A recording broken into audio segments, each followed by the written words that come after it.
This is Jets at Noon on 680 CJOB.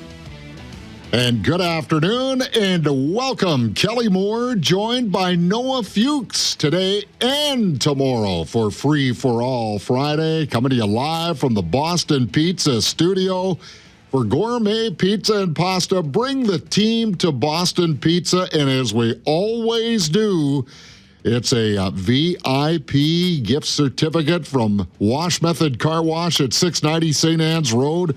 You can also look them up online at washmethod.com. So get those texts in now, 204-780-6868. Noah, yesterday we had a text from regular listener and texter George.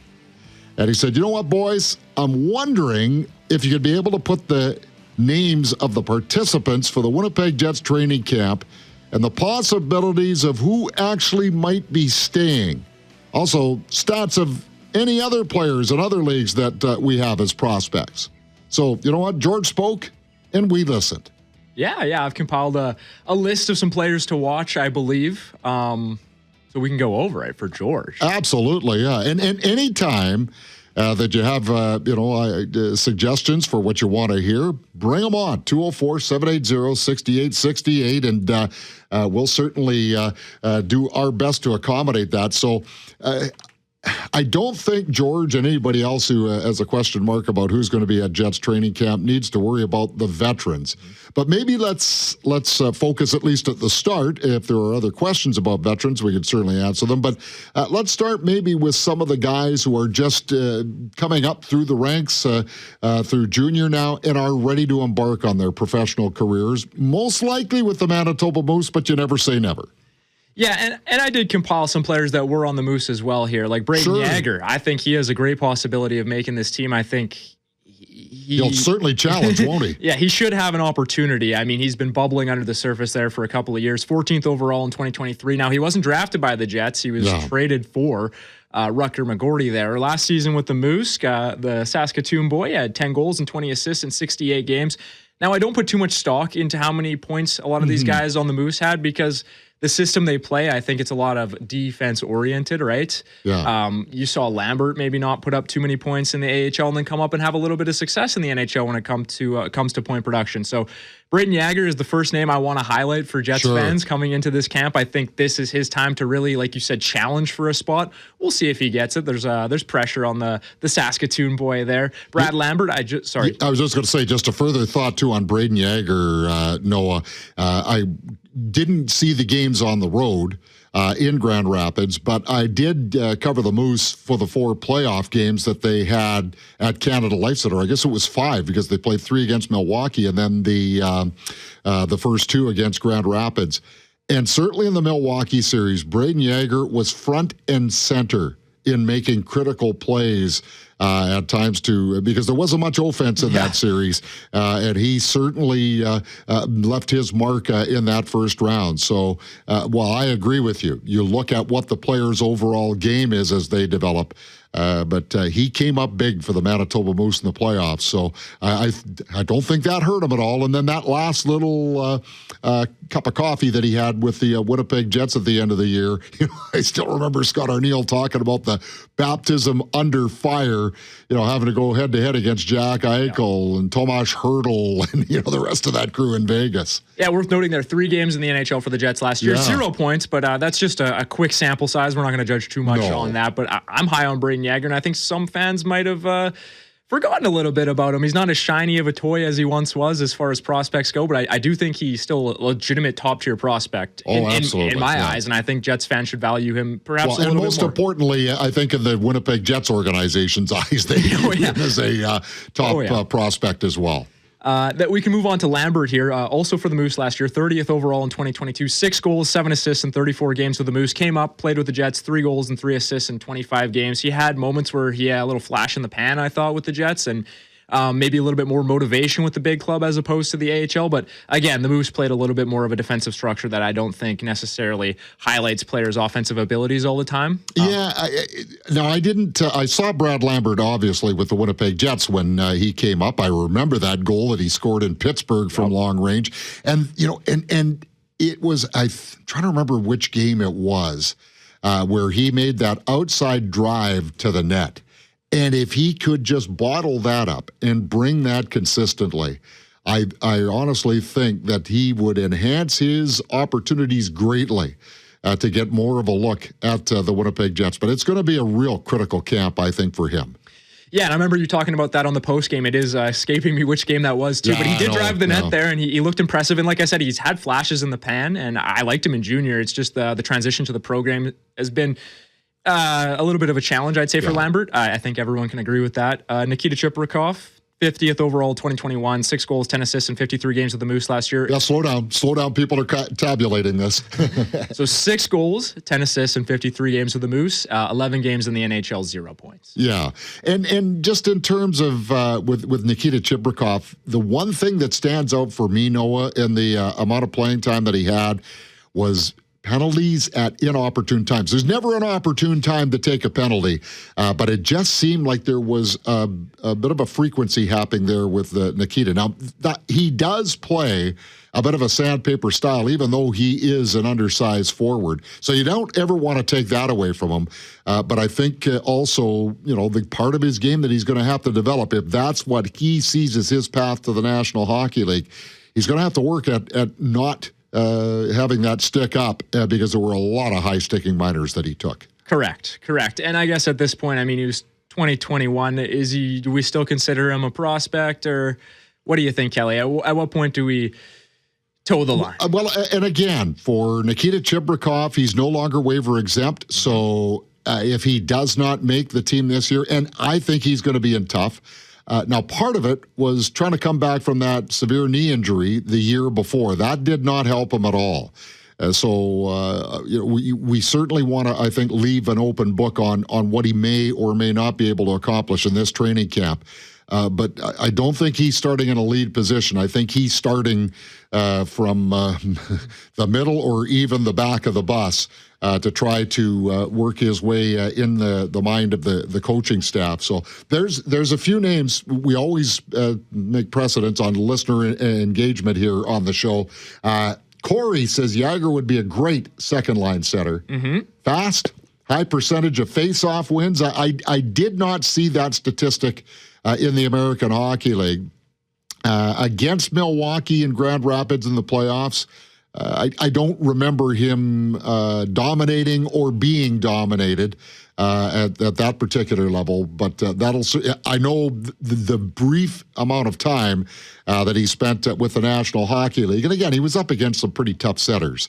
That his NHL percentage wasn't great, but we'll see how that goes. And no name for this. As the Manitoba Open announced which Winnipeg Jet is golfing in the tournament, I don't think there is one this year because of the change of venue. It's gone from Southwood now to Elmhurst. I don't know if there's a difference with the host club that is involved, but I haven't seen anything announced that way at all. Now, we're still in early August, but the tournament's 2 weeks away. Yeah, it's coming up very fast. It was Comrie last year, right? Was it Comrie? Yeah, it was Comrie, Eric Comrie last year, Morgan Barron the year before that, Dylan Samberg. I think the year before that, and then I get a little sketchy. I know Mark Scheifele's played it a couple times, but it's always fun to watch the Jets. And it was great watching Dylan Samberg because he set the single round record for a Winnipeg Jet for 18 holes and was so unassuming about it, at least on the outside anyway. But, no big deal, eh? Yeah. No big deal. I know Comrie was a hit last year. Oh, he was, with that personality. Okay, so Brayden Jagr, Brad Lambert, and Nikita Chibrikov continue on, Noah. Kevin He, 109th overall in 2024. Yeah. I'm very high on the player. He's at least very exciting in the OHL. He played 60 games last year, had 77 points, 39 goals, and 38 assists for the Firebirds and the Ice Dogs because he was traded. Watching some of his highlights, I think he's got a great shot and a very offensively gifted player. What are your thoughts on him? Well, the thing that stands out about Kevin He, and the Winnipeg Jets have certainly talked about this from their amateur scouting department when he was drafted, and then we've seen it in the development camp, the training camps that he's attended, and I know that preseason opener last year against Minnesota, he made the nice play on the Jets' opening goal, and this guy has a high motor. and it just runs all the time.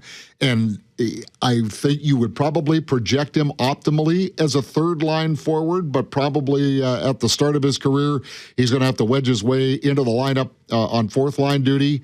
And so it'll be a good learning curve year for him this first full season at the American Hockey League level with the Manitoba Moose. Who knows? You can never predict on what things are going to happen, whether it's through injuries, perhaps through personnel changes. But I would suspect that Winnipeg hockey fans will see more of Kevin He at the Manitoba Moose American Hockey League level initially than they will with the Winnipeg Jets. He is an exciting player, though. I remember last preseason he did make some headlines for how good he played, and obviously it just wasn't ready maturity-wise, I think, when it comes... and he also had a year of junior eligibility. Yes, so, exactly. Yeah, he would have had to stay with the Winnipeg Jets, and he wasn't anywhere near making that mark yet. But he was exciting, I think. Oh, absolutely. I think we can agree on that. He was exciting. Yeah, he's a guy that, especially for a middle-round pick, he could be one of those diamonds in the rough for sure. Moving on, Kobe Barlow, 18th overall in 2023, 8 goals, 8 assists in 65 games for the Moose. This is another player where you want to start to see maybe some more points out of him when it comes to professional hockey. Obviously, when he was in junior, he had one heck of a shot, and he got it off all the time. And sometimes when you make the transition to pro hockey, it can be hard to find that space to get that awesome shot off. But I still think Barlow has some road left as far as being, he was a first-round pick. I'd love to see more out of him this year. Yeah, and I think he would love to see more out of himself as well. First full season as a professional this past year with the Manitoba Moose, so we'll see if he can make some strides in year 2. Whenever that player has that first-round label, there are expectations for sure, and especially if you look at some of the players that were drafted behind him, then all of a sudden that pressure ramps up a little more so as well. But the one thing with Colby Barlow, he's working on being a complete player, and I think, as much as the offensive stats weren't there, I think he certainly gained some ground as far as the 200-foot game was concerned last year. On a personal note, when I got to fill in on the sports show for Christian, I had the opportunity to interview Kobe Barlow, and I thought he was a great guy to talk to. He treated me with nothing but respect, and every player I had the opportunity to talk to with the Moose treated me nothing with respect. But just Kobe was really down-to-earth guy, and I was really cheering for him after that. So I'd like to see him make some more strides in his game when it comes to the pro level. I'm cheering for him. Yeah, you brought up a very good point, though, Noah, and that is the room that you have at the the OHL or major junior level is certainly compartmentalized when you get as you move up each step of the pros. And as much as there isn't as much time in the American Hockey League, it gets shrunken when you make the step to the NHL. No kidding. You get to the highest level. And sometimes guys have a harder time in the AHL. I don't know what it can be, but I don't know. Maybe if he gets a taste of the NHL, he just sticks and stays. But that's hard to assume or project, right? But in the AHL, we'd like to see a little more points, and I think that's a fair statement. Yeah, just before we go to break, after Barlow, Oliver Moore, drafted by Chicago, has already made it to the National Hockey League. Certainly Gabe Perreault has been a good find for the New York Rangers. Otto Stenberg has played with St. Louis. Callum Ritchie for Colorado. Easton Cowan for Toronto. All taken after Colby Barlow. So that was why I made the comment that I did about players drafted behind him. Hey, don't forget, if you have a thought on what we're talking about or anything else Jet-related, the Boston Pizza Hotline is open 24/7.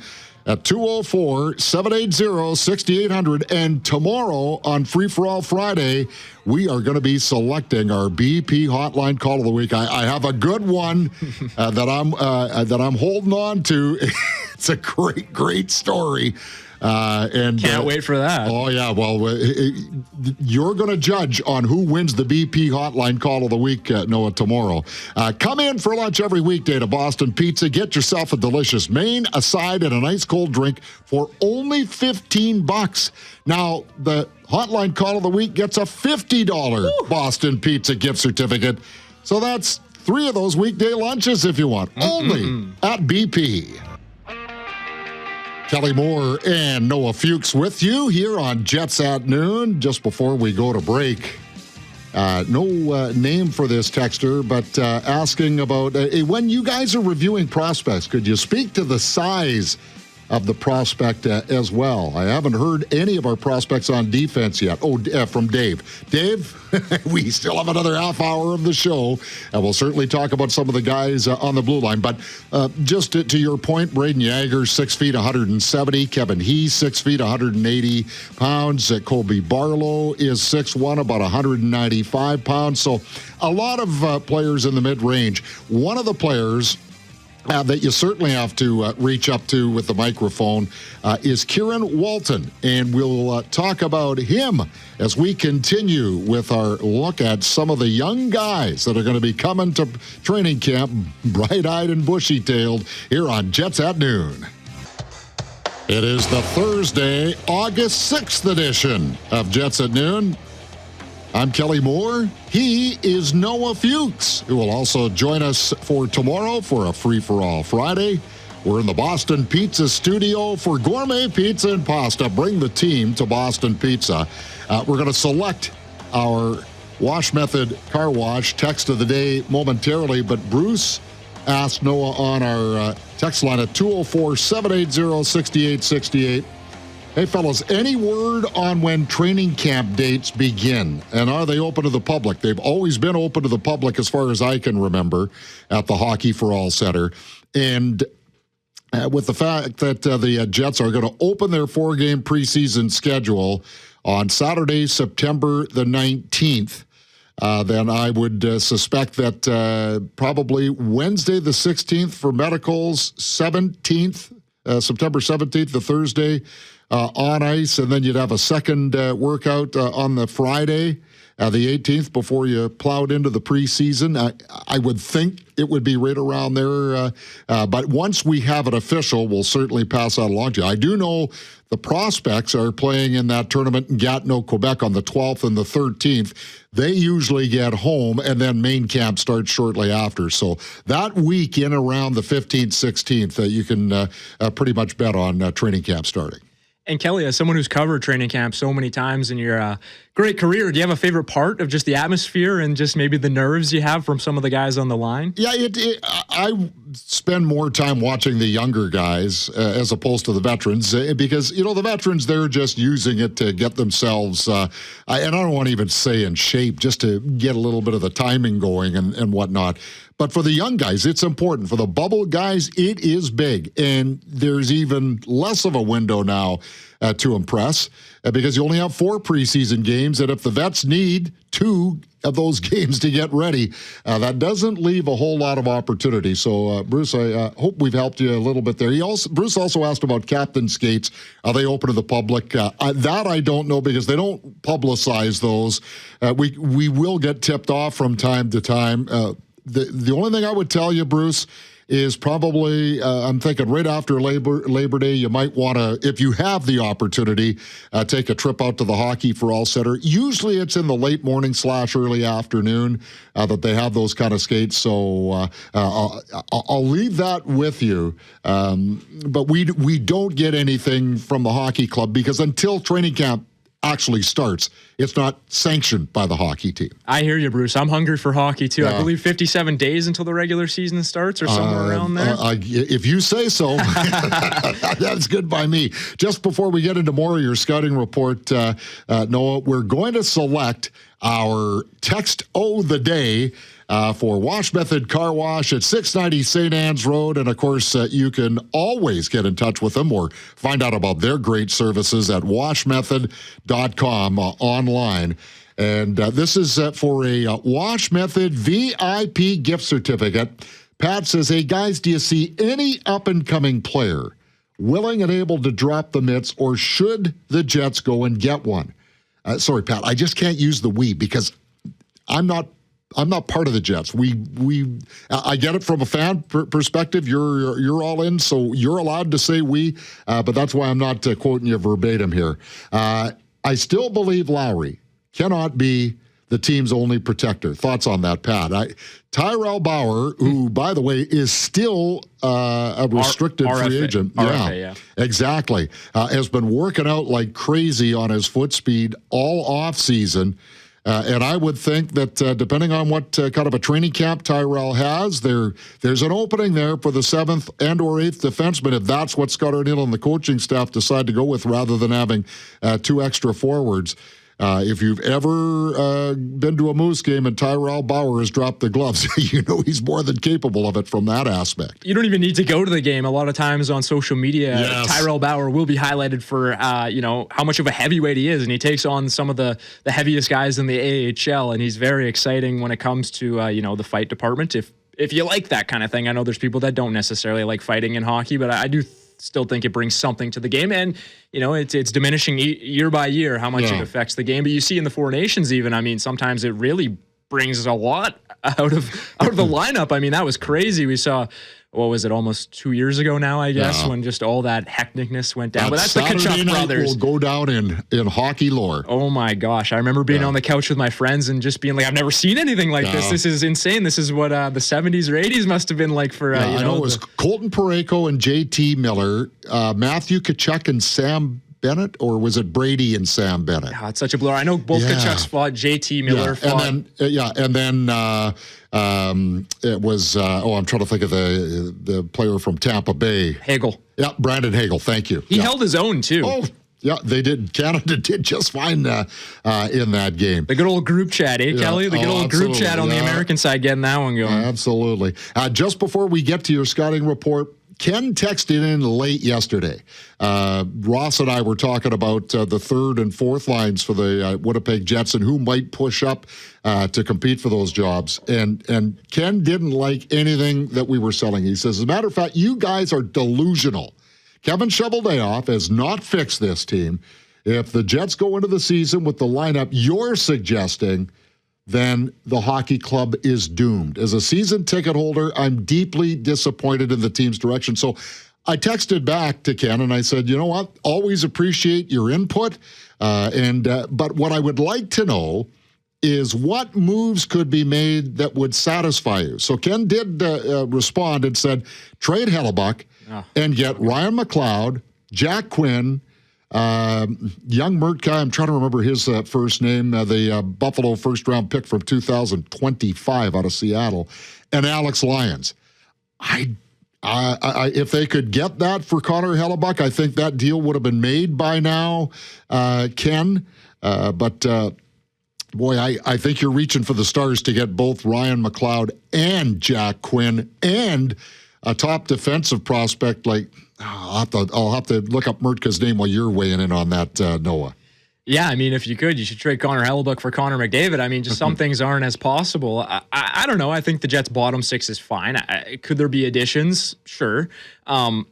It's really something we'll have to see. I don't think it's as bad as perhaps he is saying, but he's entitled to his opinion. He's a season ticket holder, and I appreciate him listening to the show and giving comments. Absolutely. And so Ken has Scheifele, Connor, and Perfetti on his first line, McLeod, Velarde, and Quinn on the second line, Bjork, Barron, and Lambert, third line. He does not like Adam Lowry as a third line center. He said it's Ken's opinion that Adam Lowry being a third line center holds the Winnipeg Jets back. Well, I have to push back a little bit on that, saying one season removed from Adam Lowry being considered one of the best third line centers in the league. A guy that was being talked about perhaps for a shutdown role for Team Canada. Yeah, and he has injuries and maybe he has a little bit of an off year. I don't agree with that. Yeah, well, and that's the thing. I love the debate on it. Yeah. Time will tell for sure, Ken, but I don't think they want Viggo Bjork in a third-line shutdown role. I think they envision him as a top sixer, but it might be a little ambitious in his first year as an 18-year-old. And Noah, you had mentioned something earlier today about Viggo Bjork. Yeah, well, he's actually not done high school yet. I was reading about this on the Illegal Curve yesterday. He's going to bring his laptop over, and wherever he plays, Manitoba Moose, Winnipeg Jets, he's going to finish his high school over here because in Sweden they go a year longer. Yeah. And I just found that intimidating if putting myself in his shoes. Not even done high school yet. Yeah. Some have me slotted in as second line center of the Winnipeg Jets. Yeah, he mentioned that to Dave Minuk during the developmental camp back in July. So, yeah, interesting stuff there for sure. Okay, so somebody had mentioned, I can't remember the name of the texter, you guys aren't talking about anybody on defense, so maybe pop a couple of names on there, Noah, on your scouting report for blue line help. Yeah, for sure. We'll start with Elias Salamonson. He obviously, is he still in that prospect category? I don't know. He's not a full-time NHLer yet. I think he's a full-time NHL. I agree, but he just hasn't played a full year, is what I'm kind of getting at. He is 6 foot, 172 pounds, 55th overall in 2022. Injured for the start of the year, I believe, Kelly, just with that yes, he is. Yeah, shoulder surgery. Yeah, we don't know when his estimated time of return is going to be, but it's pretty much a given that he will not be ready to start the regular season on October the 3rd, I think it is, against Boston. Yeah, and I'm sure a lot of Jets fans are familiar with Salamonson. If you aren't, you should get ready to learn the name. I brought this up last year during training camp when I was talking with Jim. I was actually so impressed with Salamonson, I thought he should have been in the lineup to start the year, but they slow played him a little bit. You're not alone in that regard. I know. I'm not saying I'm out of the ordinary there. 32 games in the NHL, 1 goal, 4 assists. With the Moose, he had 1 goal and 8 assists in 29 games. He's a great skater. He's obviously not going to put up as many points, at least what I've seen out of him so far, but I think he's reliable. He's a great skater, and he's one of those guys I'm really excited to see when he does crack the NHL full-time, and hopefully he recovers fully and completely. Yeah, as the tragically hip one said. Absolutely. Listed at 6'2" and 190 pounds. So decent size on defense. Not a big banger and crasher. He plays a physical game. And one of the things he has talked about is sometimes he takes that physicality a little too far. So he'll have to rein that in a little bit. But again, you don't ever want to discourage that kind of a play. You just want it refined a little bit. A guy that I know you're really excited about, who also comes from Sweden. Alphonse Frey, defenseman, shoots left. I have him at 6'1", 192 pounds. I don't know if you have him on. Yeah, that's about right. About six. I'm going to say 6'1", 190, somewhere in that neighborhood there. Yeah. 37th overall in 2024, and actually the first person to put this guy on my radar was Ross. I was watching his Locked On Sens kind of draft preview that year, and I kind of fell in love with the player. I was happy he went to Winnipeg. He had 1 apple in 5 games for the Moose last year, just got a little bit of a taste in the Swedish Hockey League. He had 6 goals and 5 assists in around 30 games. So, I am a fan of the player. I didn't get to see too much of what he did last year, but when I was watching him in his draft year, I thought there was potential there, and I was happy he went to Winnipeg. He shoots left. He's 6'1", like I said, so he's got some size to him. He's a little bit of an average-sized defenseman, I'd say, at this point. Yeah. But I'm pretty high on him, and I'm excited to see what he can do with the Moose. Yeah, personality-wise, this guy, I'll tell you what, he'll be really popular from that aspect if his play can back it up. Oh, yeah, if you saw him at the World Juniors, I don't know if you saw him when Sweden won gold. He was in the line hugging everyone, and he was right on camera with the biggest smile you'll ever see, and he's giving a woo or whatever, and I actually tweeted this out. I said he looked like he'd be fun to party with. Yeah. So he does have that personality aspect to him. Just such a nice smile, too. All right. If we have another texter, if the Jets get off to a rough start, do you think Craig Berube would be the Jets' next head coach? That first 20 games is going to be a gauntlet, especially when they have those back-to-backs, or home and homes rather, against Carolina, against Tampa Bay, against Montreal. 2 trips down to Dallas. That's all in the opening 20 games. So it's going to be a bit of a test. Sit on that, Noah. We'll take a break. Come back with the answer to your text next here on Jets at Noon. Jets at Noon on 680 CJOB. Still lunchtime, and that means you can head into Boston Pizza for their lunchtime weekday special. A delicious main, a side, and a nice cold drink for only $15. Only at BP. And of course, whether it is morning, night, or day, you can call into the Boston Pizza hotline at 204-780-6800. Do it before Free for All Friday. And if we select your call as the call of the week, a $50 BP gift certificate is yours. Kelly Moore along with Noah Fuchs. So, Noah, just before we went to break, a texter is already sending Scott Arneal to the unemployment line. I would tell you to pump the brakes a little bit, but that's just me. where everybody's opinion counts for something on this show. So the texter wanted to know if the Jets got off to a rough start and felt they had to make a change behind the bench, would Craig Berube be the guy that Kevin Cheveldayoff would look to? That's an interesting question. I feel like the Jets are a very loyal organization, and I wonder what it would take for them to get rid of Scott Arniel. In this scenario, let's say they did. Craig Berube is an interesting name to me. Now, I'm not going to tell you I'm the coaching expert or anything. I saw what happened in Toronto. I also saw what happened in St. Louis. I think he is a good coach, and I think the Jets roster is constructed in a way where he could have some success, but I also think, Is he the right coach, though, for a Mark Scheifele, a Kyle Connor? That's the problem. Yeah. I don't know. I have some questions about it. But especially, the Jets want to play with more speed, and I think Craig's game plan involves, I don't want to say slowing the game down, but taking away a little bit of that offensive creativity. Right. But if you look at the St. Louis Blues team that won the Stanley Cup, there was some high-end skill on that team, right? Yes, so he can make it work. It's just the system he plays might bring down a Shifley point total a little bit, and the player has to be willing to accept that role, and I think that is something you have to consider. So you wouldn't write it off then? I wouldn't write it off, but I wouldn't say he's the first name that comes to mind, and I'd probably have to look a little further into it. Yeah. Would you be open to the idea of Craig Berube being a Winnipeg Jet head coach? No, I don't think he would be the right fit for this team as it's constructed, and for this team as I think the direction that the management wants it to go. And I am a big believer in Scott Arniel. I guess I'm in the minority here after what happened last year, but I think Scott is an excellent hockey man. His team did not quit on him at any point last year. Yeah, those last 3 or 4 games, they ran out of emotion, and that's going to happen to a lot of teams. But I will also say this, and nobody knows it better than Scott Arniel. I think if you look around at the 9 coaches that are on expiring contracts going into the season, the pressure would probably be on him more than any other. And then you factor in that tough 20-game slate to start.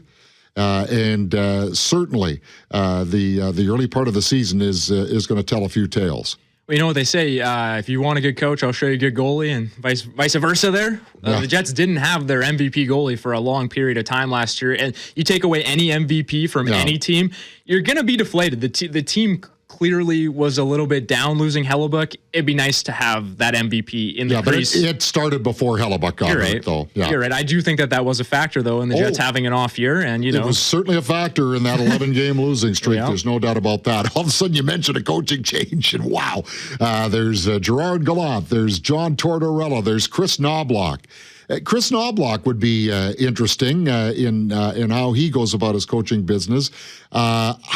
John Tortorella, again, I don't know this team with what I believe is going to be the infusion of youth. Torts is really good with those veteran experienced teams. We saw what he did with the Vegas Golden Knights. But does he get frustrated here like he did with Philadelphia towards the end? Torts is an interesting name. He seems to get a lot out of his players for the first year and a half, and then he kind of wears out his welcome. My favorite John Tortorella move quickly, when he was in Columbus, he played Sam Gagner at fourth-line center, but played him first-line power play, and Sammy Gagner lit it up. That's an elite hockey move, elite hockey coaching move. Final word on this, and listen, we are not advocating the firing of Scott Arniel, all right? The question was asked, we discussed it, now everybody's jumping on board here. Don't have the name for the texter, but get a coach similar to Martin St-Louis. Boy, I'll tell you what, Marty St. Louis has done a marvelous job. Yeah, everyone wants a coach like Marty St. Louis, though. Yeah, well, you know what? You'll have a chance to express those views on Free For All Friday. Hey, that's not bad. That's Jim Toth-esque there. I like it, Noah. I'm in the seat. He'll be back with us tomorrow. We have the 1 o'clock news coming your way, and KK is in for Jim Toth, as we always like to say, thank you for making Jets at Noon part of your day.